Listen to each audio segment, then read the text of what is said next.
Di video kali ini kita akan membahas anime dark horror yang penuh dengan kekerasan, kekejaman, dan juga kebrutalan dengan diselimuti 4 no alias mantap-mantap. Jadi untuk selengkapnya mari kita bahas.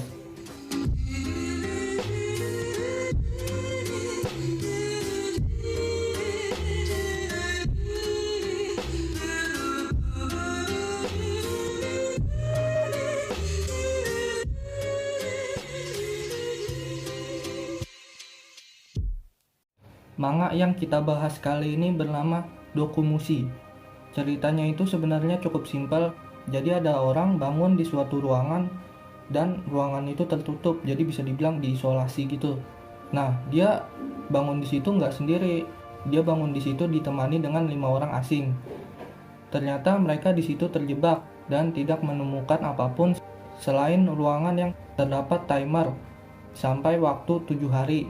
Dan di sisi lain terdapat ruangan yang hanya terdapat kompor dan juga pisau atau golok. Nah, jadi di situ udah ketahuan tuh kalau ceritanya bakalan bertahan hidup selama 7 hari di ruangan tersebut, di tempat tersebut. Untuk genrenya sendiri yaitu action, drama, horror, psikologial, dan seinen. Tapi menurut gue sendiri genrenya lebih ke arah action, horror, psikologial, seinen, dan juga 4 no alias mantap-mantap. Dan 4 no nya itu bisa dibagi lagi, jadi nggak cuma satu, soalnya kan ada pedofilia, terus ada ekopiria juga, jadi nggak cuma horor doang. Bahkan di ceritanya sendiri pertama muncul itu 4 no nya dulu, baru horornya, baru actionnya. Untuk ceritanya sendiri bisa dibilang biasa banget ya, cuman pembawaannya itu yang jadi nilai jual kan.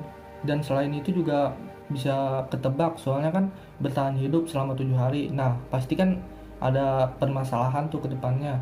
Untuk karakternya sendiri bisa dibilang bagus, kayak contohnya MC-nya itu nggak naif kayak ya MC biasanya gitu. Kalau misalnya ada permasalahan kayak bacot no jutsu dulu, tapi kalau ini enggak, dia berkembang gitu. Bahkan dia juga ikut kekerasan juga gitu loh, dan ikut 4 no juga. Selain MC juga ada si otaku, ada otaku, dan ini otakunya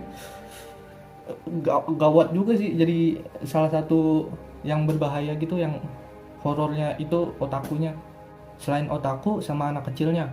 Jadi yang bagus tuh menurut gua karakternya ada 3, MC, otaku, sama anak kecil. Anak kecilnya wah, tuh gara-gara anak kecil di situ ya ada gitu pedofilianya, jadi ada, makanya genrenya ada psikologi hal tersebut.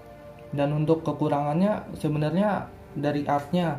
Kalau misalnya manga horor yang lain kan bisa dibilang artnya itu vibe-nya horor banget. Nah, sedangkan ini nggak terlalu, jadi bisa dibilang bagus buat yang nggak terlalu horor, tapi bisa kurang buat yang horor yang suka banget gitu. Jadi kan vibe-nya kurang gitu.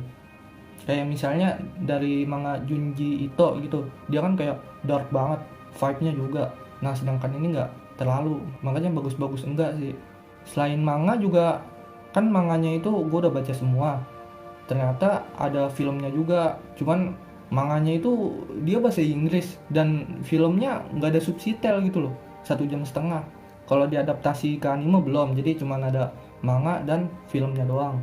Untuk ratingnya bisa dibilang lumayan miris ya, soalnya kan kalau di My Animalist itu ratingnya itu 5,3, tapi menurut gua nggak begitu jelek sih. Harusnya itu kayak 6,2 lah gitu.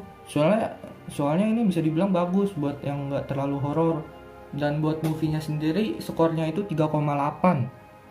Dan menurut gue itu nggak salah 3,8, soalnya kalau lu nonton itu banyak kejadian yang bisa dibilang bukan horor lagi, malah lucu jatuhnya.